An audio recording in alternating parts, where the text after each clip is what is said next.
It's a Liberty Head, $2.50 gold piece. It's a gold coin. Wow. 1876.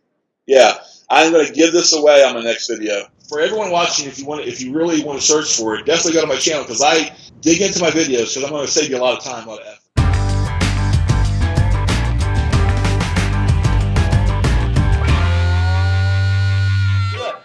Okay, online with me I got Rich Dickerson, who is a treasure hunter and also, though, is real heavily into the Forrest Fenn's treasure and has his own YouTube channel that talks about the Forrest Fenn treasure, and he gives clues and things like that and puts things together. So tell me a little bit about that, your channel first, Rich, and what you're sharing with people, and then tell us some stories about Forrest Fenn and what you've been up to.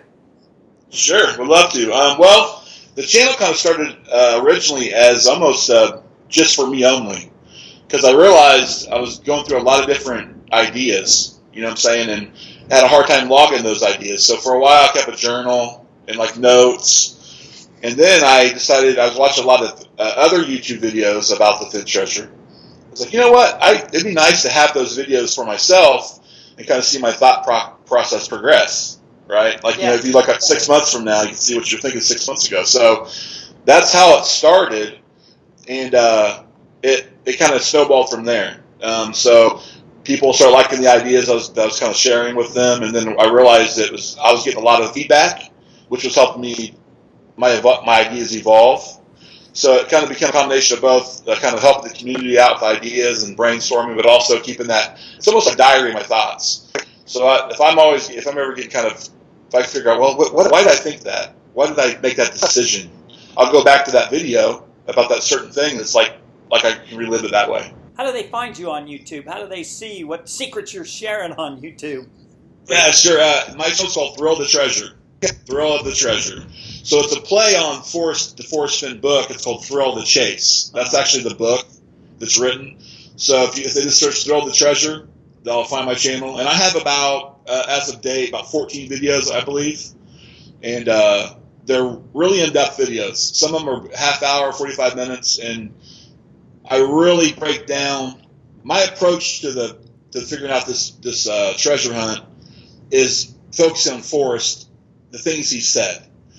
And I'll kind of go into this is like, I watch your channel a lot, and all the different stories and treasure stories and hunts are just amazing.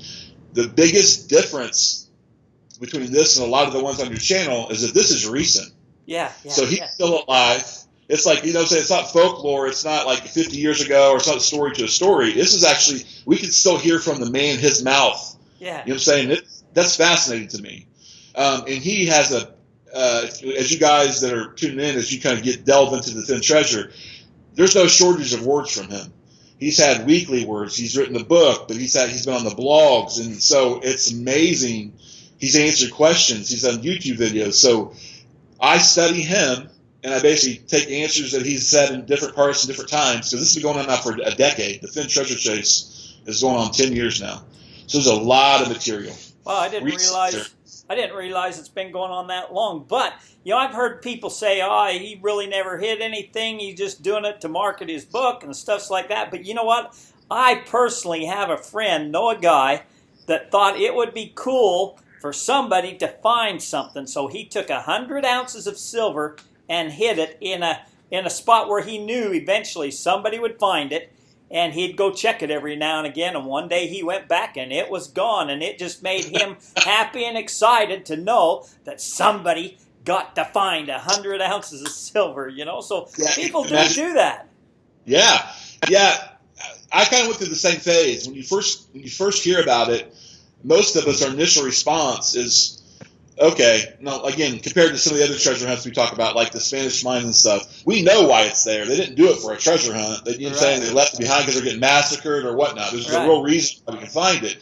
To kind of think that a man would go out and leave between $2 and $5 million in precious metals and diamonds and all that stuff, I was the same way. I was like, what's up with this? And then when you throw in the book, that makes you start thinking about, we all heard those other things that they've actually done for profit, where they've had a book and whatnot, and they've kind of.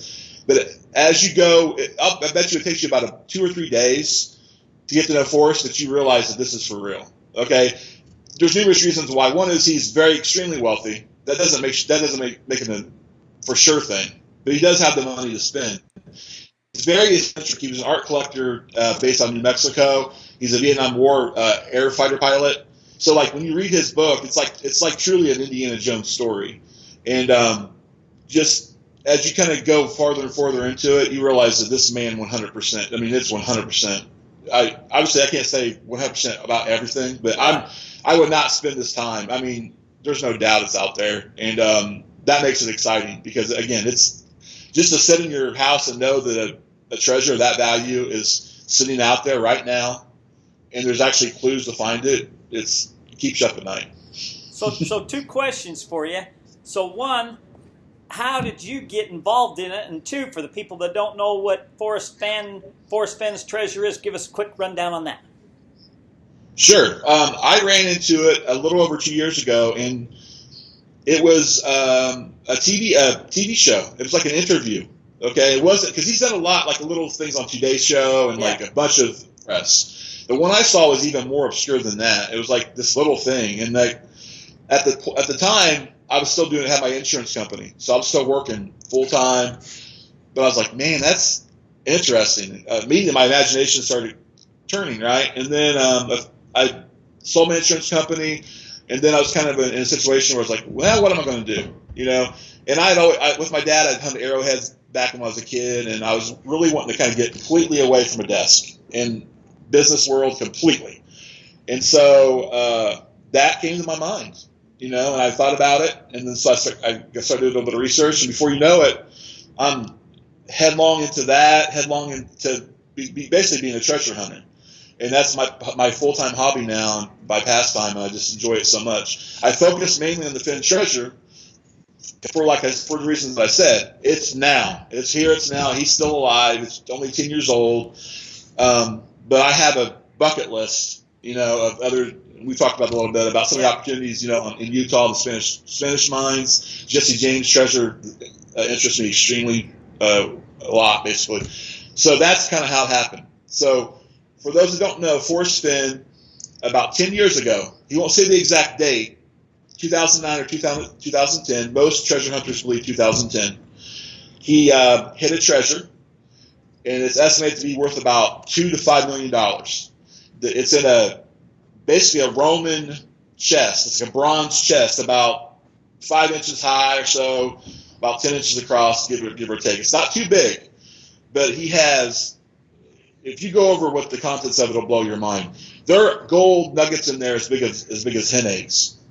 Okay, there's a bunch of Liberty double gold coins, diamonds. He also has like Aztec gold in there. He has all kinds of he's really into Indian artifacts as well. So there's some jade necklaces, all kinds of cool stuff.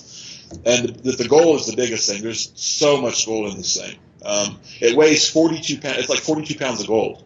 That's how much the chest weighs. And so in 1988, this all started. He got cancer, okay, and he thought he was going to pass away. And he had a friend over, and I forget, a very famous person was at his gallery in Santa Fe because he had an art gallery. So a lot of the very popular or celebrities would go, and at that point he was very well known in New Mexico. And one of those, I forget, I don't want to misquote it. One of those guys was there, and he said he wanted to buy something that Fenn had in his gallery. Actually, it was in his house. It was like a Indian feather dress or something very nice, old. And I want to say it was Ralph Lauren. It might have been Ralph Lauren. And Ralph Lauren was like, Forrest, I want to buy that from you. And Forrest was like, no, I'm not selling that to you. And he was like, well, you can't take it with you. And Forrest was like, well, yes, I can.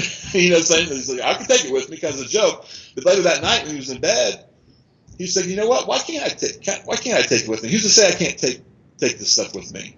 So that kind of started his idea. What he's going to do is get this treasure, and right before with his last breath, he's going to walk out to the special place that he has. This is where this treasure's at, the special place that he's known. We don't know when he found this special place. Very special to him. Like he says, he's tied to it umbilically, like a baby. That's how important this was to him. That's the spot where it's at. So his idea was to go out there and pass away on top of the treasure, and then have someone find his body and find the treasure. Problem was, he got better. He beat the cancer. He had the doctor said he had like a 20% or less. So he beat the cancer. Then he's like, okay, now what do I do? Right? This is like 88, 89-ish. So then he goes through obviously he didn't hide it till 2009, 2010, right? So there's a period of time where he just kind of set on the idea. And then when he got to be about 70 years old, he's like, you know what? It's time to do this. I'm still going to do this because it's a cool thing to do, but I'm not sick anymore. I'm going to do it as a treasure hunt, and that's kind of how it all started. So the idea, the story behind it is fascinating. And again, it sounds like a movie, right? Yeah. It does. It just sounds like a movie, but until you get to know him and the story, it sounds kind of almost too good to be true, but it's not. So it's awesome. So I've heard it said also that he used to, even before that, he made up these bells or things like that, and he would hide them. Do you know anything about that? Yeah, I do. He actually still does that. He hides the bells out in the desert, and he went through a period of time when he was younger where he would sculpt bronze, do bronze sculptures. He taught himself how to do that. So he makes these bells, and he puts different symbols on them and different sayings. And he says he hides those in the desert, real deep. I think he said maybe, I don't even know, I forget exactly what he said. He said basically he doesn't want a current day metal detector to be able to find him. He says he understands that maybe in the future there's going to be a metal detector that can go that deep, but he wants them so deep that even if someone's out there with a metal detector, they can't find them. He wants people to find it, you know what I'm saying, 100, 200, 5,000 years from now. Yeah. So, yeah, he's very eccentric. He's into that type of thing. His, like I said, it started out with Native American things. So that's his still, even though he had a gallery that was mainly art there in Santa Fe, his home is almost like a museum.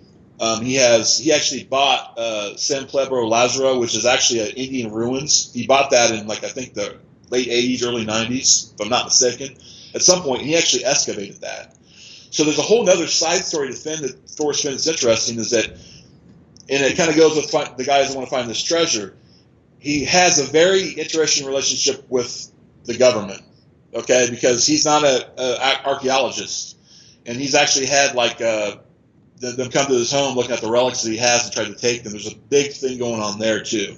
So there's a lot of anti-establishment stuff there with this, and I think it plays really big into where it's hidden and all that stuff. So obviously we can't go into that right now, but that's a big part of all this. He's not rude about it. He's very wonderfully spoken, but you can tell there's an angst there because he's dealt with a lot of stuff being not an official archaeologist. Yeah, so. and I know, I interviewed a guy who has a great Native American collection of artifacts, arrowheads and things like that. And, man, when I put that video out, you wouldn't believe the archaeologist that man called me every name in the book for putting that out there. This guy got all this stuff legally. He's got it on private property. He's displayed it nice. He lets people come and get it. Versus, if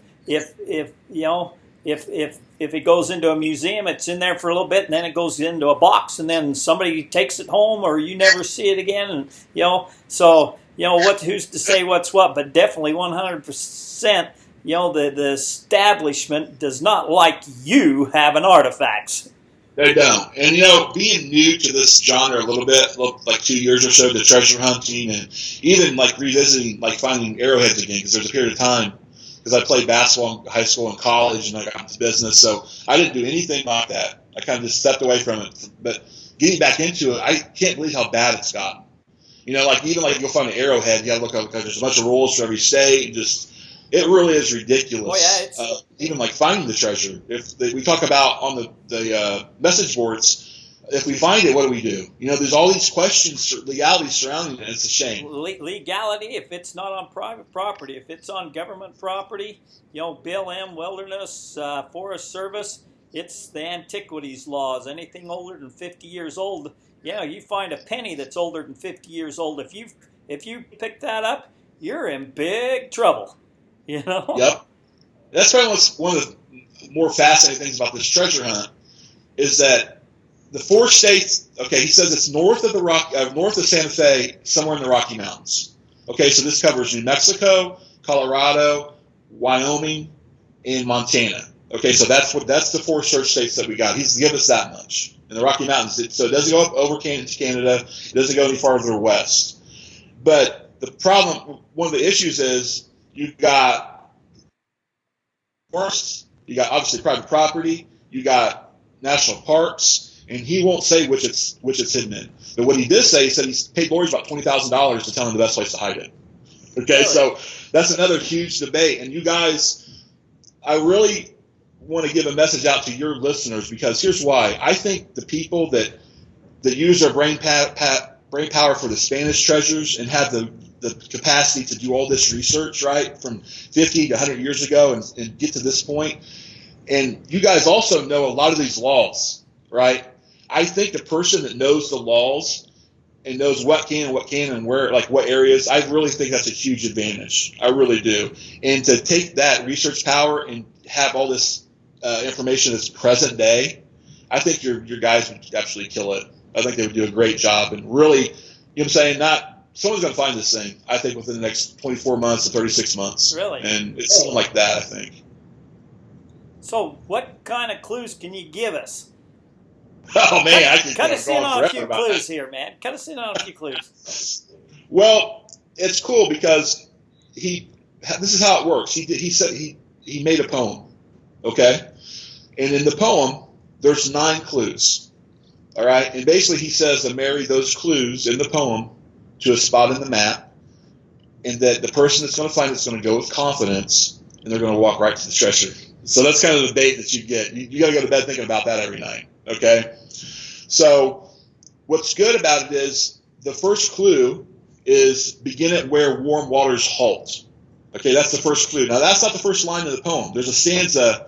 There's like a first stanza that doesn't include any clues, at least per Forrest, because he said in an interview once that the first clue was begin at where warm waters halt.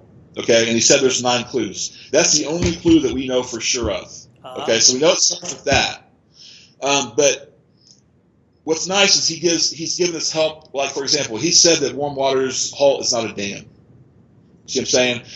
He has said that it's not near the Rio Grande as a point, because there was an incident where a searcher passed away. So the point is that Forrest has said a lot of things about certain things we think are the hints that really help, believe it or not, kind of isolate the area a little bit better, right?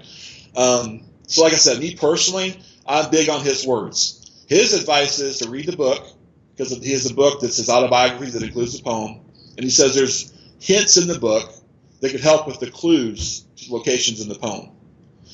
He has said there's only 2 good hints and 2 hints that are kind of around the peripherals, around the edges. Now, you'll run into people all day long in the Forrest Fenn chase that they get the book and every page is a hint to them, right? And I always wonder to the people, he said there's 4 total.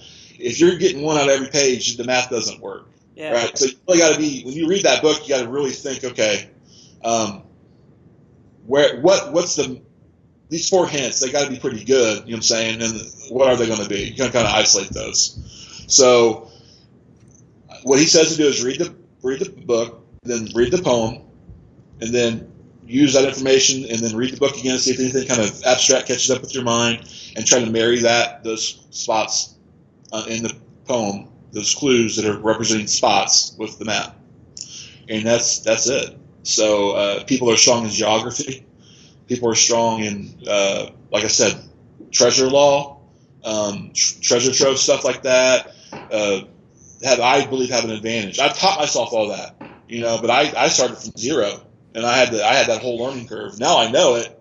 And me personally, recently, I really think I made a huge let me say this. I really hesitate to be very confident about this. Another thing you'll find but this, maybe it's with all treasure hunts, that you'll find as you guys get online that everybody knows where it's at. Right. Someone will email me like, you're wrong. It's here and here. My first question is why don't you have it? Yeah. Right? So you get that. I tend not to be like that. So I always hesitate when I feel like I've had an epiphany and feel like I've made a step closer, not to get too cocky about it. But just recently, and I'm talking over the past week, I had a huge epiphany, and to the point that I'm going out this summer to look for it.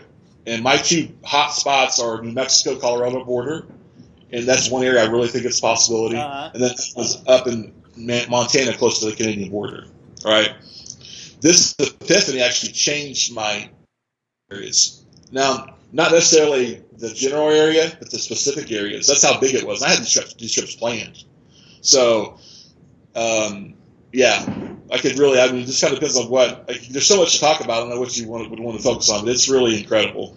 So you said something earlier that just piqued my curiosity. You said, that he hired or had a lawyer tell him, the best place to hide this or something, which tells me it's got to be on private property, because if it's on Forest Service, if it's on BLM, then the antiquities laws come into play, because even though he put it there, it's still ancient artifacts, and somebody that found that, if they let anybody know, they could be in trouble with the government. See, that's the perfect example of what I'm talking about. See, a guy like you with all the experience that you have and all the people that you've interviewed, that's what you think of first, and that's exactly what I'm saying. So there's a huge debate on private property or public property. But just like you just said, all the research points to, would a lawyer tell this man to put it on public property? And if they did, it'd have to be a situation where it was a process of elimination. So let's say that for whatever reason he does do it on public lands. Well, you can kind of even go through the particulars, and there's different subsets to those lands, right? The overall law is the law, but there's areas that are a little bit better than other areas if they're going to go public and stuff like that. There's also ideas on the waterways, because there's a couple times in the poem where he refers to water. Water is a big part of this. So a lot of people think the treasure's by a lake or a stream. And then you get to, okay, who owns that aspect? If you're in a canoe, who owns the water? Who owns the shore? That type of thing comes into play with this a lot, too. But, yeah, you're right. Private property is interesting because it's documented. So then who owns it and all that? Then when you go get it, like this, yes. Well, and then that becomes a problem also, because unless you have permission from the landowner, if you sneak on his property, you're in trouble again. So yeah, I know. It's unbelievable.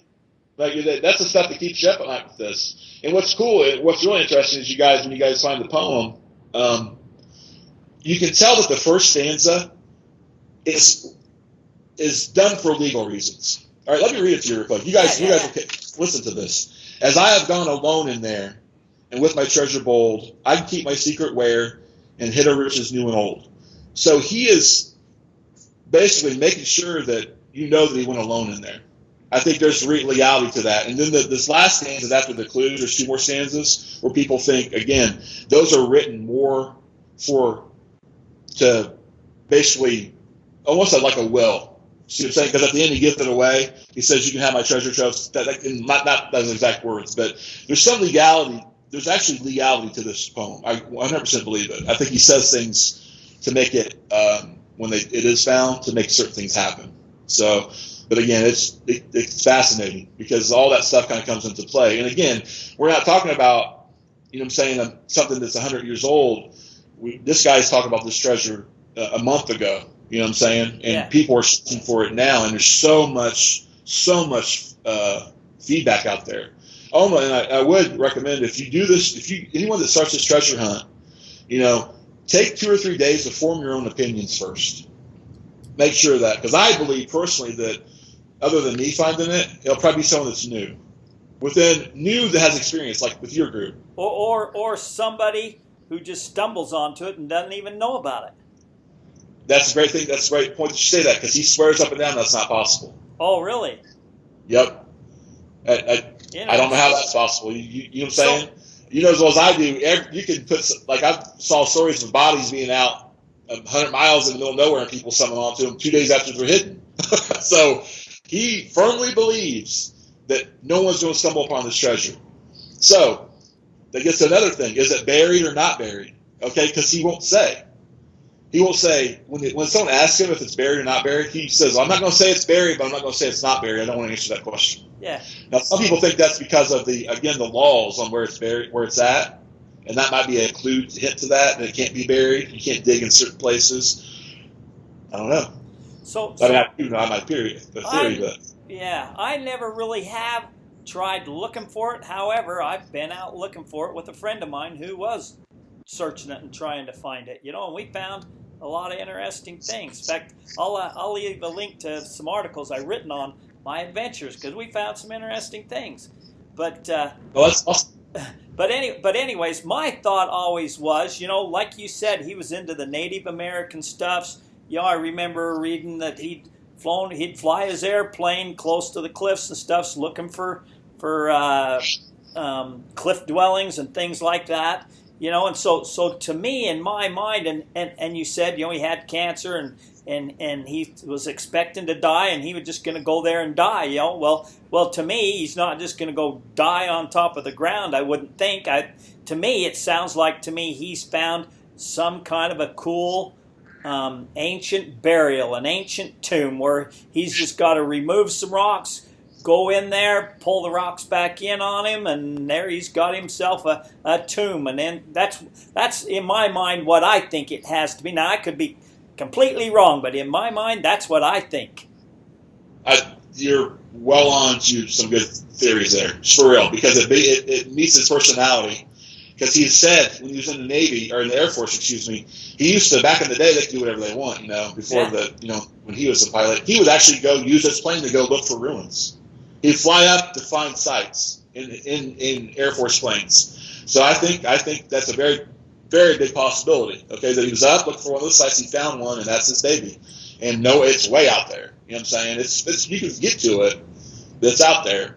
And what's interesting about you say about the tomb is that he says it's not in a cave or a mine. He says that because he said that because he wants to keep people safe. It's not a cave or a mine, but it could be an Indian burial. Exactly. And one of the things that I think I found when I went out with my friend, I think I found Indian burial sites. I wasn't going to dig them up to see, but what I seen and what I know in that, I found, can't 100% prove it unless you dig it up and see, but I think I found Indian burial sites, and I always thought, I wonder if it could be in here, but I never, never went back or never tried to, didn't know the, anyways. I warn you guys, I mean, it's kind of like anything else treasure related. Once you take that 1 foot in, the fact that it's newer, at least for me, and the fact that it's there and it's just there's so much information, it's addicting. It's in a fun way. It's really addicting. And I will say one thing. For everyone watching, if you really want to search for it, definitely go to my channel because once you form your own thoughts first. I want to repeat that. Don't let me form your first initial thoughts. But once you kind of get a feel for what you think, dig into my videos because I'm going to save you a lot of time, a lot of effort. Because there's a lot of things people focus on that, like for example, they look at dams for 6 months as warm water halts, and they realize he said there's no dams. So there's certain things you can take out so much of not wasting your time. Now there's one thing he said that I think is the biggest thing ever. He said there's one word that people that are in tight focus with in the poem that's key. Okay, there's a key word in this poem. Okay, and this is when I'm going to do a video in a week that's actually going to go over what I think the key word is. So I used to think the key word was a different word. Now I know I know almost for certain what word it is. Okay, and it's in the second stanza of the first clue of the poem, which makes sense if it's a keyword. And that, if our group, because I have my group, we kind of work together a little bit, we, not to the point of we share looking for the share, but we share a lot, and I share a lot of that stuff. And I think if the new people focus on this word and how this word can tie into where warm water halts, then they're in a really good shape. Because he has said over and over that if you can't find the first clue, then it's a waste of time. So people looking for the other clues, for whatever reason, they're really not able to find it that way. So that first clue is massive. So the question is, why hasn't people found it yet? They've been looking for 10 years. There's a lot of people that know a lot of the best warm water halt spots north of Santa Fe. And the answer is, in my opinion, that there's something to that. That's the biggest part of this riddle. There's that key word in that first in that part. And it's in the first sentence. It says, begin at where warm waters halt. The key word's in that sentence. And I would bet, at this point, I would bet $1 million on it after all the research I've done. Yeah. So anyway. Just for the heck of it, but my friend, he figured, where warm waters halt was in a river. It was below a dam, but it was in a river where there was a warm spring in the river, and not many people knew about that except for the kayakers. The kayakers would kayak out over to there. That's the only way. And then they would, and it's just up on the mountains hillside, not far from there, is where I think I found where these Indian tombs are. So I don't know, just curious. Yeah. Just something. Oh, that's a very big possibility, because in my opinion, it's kind of one of two. The warm water halt kind of comes down to one of two things, right? Either A, it's just like that, right? Where it's one of the dozens or who knows how many warm water halt spot is worth the same thing. It's one of those, and that's what makes this hard. Is that it's just a matter of if you get into the right one and going from there. Right. Right? And that could very well be it. Or, again, there's something within the poem and within that key word that points us, for whatever reason, to an area, or maybe it is that, but the key word makes us the area more specific, if that makes sense. So it's the same scenario as you talked about, maybe, but the key word puts us in the right area to find that scenario. Yeah. As opposed to that scenario anywhere between the points, I lean towards that second option. I don't think Forrest would just say, and he's made quotes before, and I won't go into all of them now, but where it makes it really seems more logical that he wouldn't hide it. He wouldn't make it hard based on just luck, because that's luck. If this could be anyone, there's no confirmer or kind of confirmer to figure it out. It's just a matter of picking the right one out of hundreds. I don't know about that. So you're thinking that in the next 24, 36 months somebody will find it. So you think enough clues have been given, enough, that people are narrowing in on it, that it will be found here shortly. I truly believe that, and for one, it says Forrest has said so. There's been someone within 200 feet of this treasure. And 200 feet. How did he know that? Because people email him all the time saying where they're searching. Oh. So they'll tell him almost exactly what I'm saying. He gets, I think last he said he gets over like 150 emails a day from searches. I'll bet he does. Yeah. But the thing is, the person who's within 200 feet doesn't know that. So that's important. So it's not like that person knows they're close. But that just tells you that there are people that are, they may not ever go back to that spot. But the point is, someone's figured it out. And he said that a lot of people have told him that they've gotten the first two clues right. And they've told him that. But again, like I said, I go so much into this because that whole thing is where I'm at, where I got to where I'm at as far as the epiphany goes. Figuring out how can people get the first two right, like many people, and them still. He says people are walking right past the treasure. They're getting the first two clues right, and they're going right past the treasure. And yeah, so I've taken a lot of time, needless to say, to figure out how that's possible, or some of the scenarios that would make that possible. And I lean towards a few of those. And my latest video, and I sincerely mean this. Every video I've ever done, I've never thought, man, should I put that out there? You know what I'm saying? I always, this is the only one, the one I'm getting ready to do, and I'm still thinking about how to do it, where I don't know if I should do it or not. I think it's that important. And the only reason why, it's not ego, it's just I compare it to everything else I've seen, because I'm aware of all the information out there. Yeah. And there's just not many people that have made this connection. So I just don't know. You know what I'm saying? Is anybody? I don't know if I should do it or not, but I'm going to. 100%. If you think it's the place and it's got you narrowed down, you should be go checking it out yourself first. No, this won't analyze. This won't narrow down a place for people. It helped me narrow down my place, but it'll narrow down the idea, like how all this kind of how this riddle works. Because again, as you get deeper into it, it gets even more complex. And again, it's based on the stuff that he said. That's what makes it so interesting to me. Because, this guy it's been 10 years now.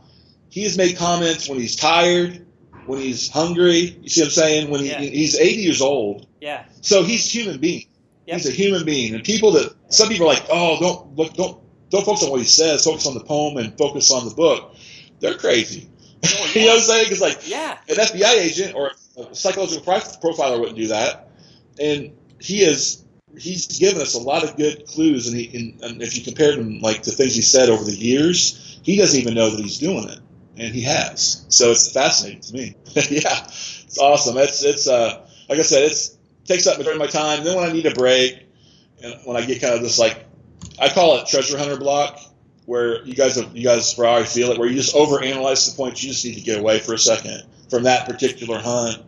And that's when I kind of dive into other stuff, like, you know, stuff on your channel, and I enjoy it so much. So, well, thank you. Definitely yeah, nice. It's not only overthinking it and that, and you got to get away, but, you know, I've been into areas searching for things and been in there a bunch of times, and then all of a sudden I see something that I never seen before, and I think to myself, how did I miss that?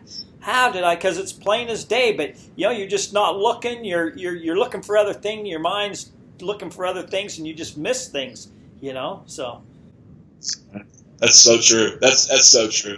And then it's frustrating when you see something that you miss that changes a big theory that you had. Yeah. Oh, that's the most frustrating. Because you feel like you're smart, you feel like you're making progress, and then what you find, you know, you can't deny it. You know what I'm saying? It's not usually when you find those things, it's not like well, maybe not. You're like, oh my gosh, I was way off on this, and I guess that's why we do it. That's one reason why we do it. I want to say one other thing too, is that on my channel, I like to do little giveaways because I think it's just nice. Because a lot of the tubers will, like, you know, they sell books and whatnot, and all that stuff. That's fine. But I like to give like away points and stuff like that. Like if the people that are subscribed to make comments, like I'll give away like arrowhead points. Like here's a couple that I give away. Like here's one. I have them all over the place. But recently, I had the idea. And what I did for this video I'm going to do is I went out last week and I bought an 1876. Right here it is. It's a Liberty Head, $2.50 gold piece. It's a gold coin. Wow. 1876. Yeah. I'm going to give this away on my next video.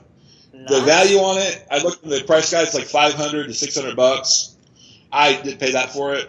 Instead, I paid about half that for it. So, you know how that goes. I don't know that. It's not like a perfect coin, but it's a real gold coin, 1876 Liberty Head coin. So, if anyone wants a gold coin, like I said, just check me out. And if you subscribe, if you make a comment, you can win it. And I do it pretty much every video. Not a gold coin every video. So somebody was telling me that they have a Forrest Fenn's group camp out, get together like July 5th or something like that. Do you know anything about that? Yeah, it's called Finbury, and they have it. It's a different date every year. I think they've had it. This will be the second or third year they have it. I haven't went to it yet. I've heard it's fascinating. It's just awesome. You meet a lot of the searchers, and your people will notice. Your subscribers will notice. The people that kind of check it out. It's really interesting because there's a culture built up around this because it's recent, right? So you have a lot of YouTubers. I'm not the only one. There's other ones as well. And there's some that have a lot of subscribers. You know what I'm saying? They've been doing it for 3 or 4 years. So what's interesting about it is you have like these authorities, okay, on it, right? They get people that never have found that don't have it, and they're kind of looked at as authorities. Yeah. So those people are there, which is still cool because you get to pick their brain. Yeah. Some of these people are very intelligent. Don't get me wrong. You know, it's good stuff.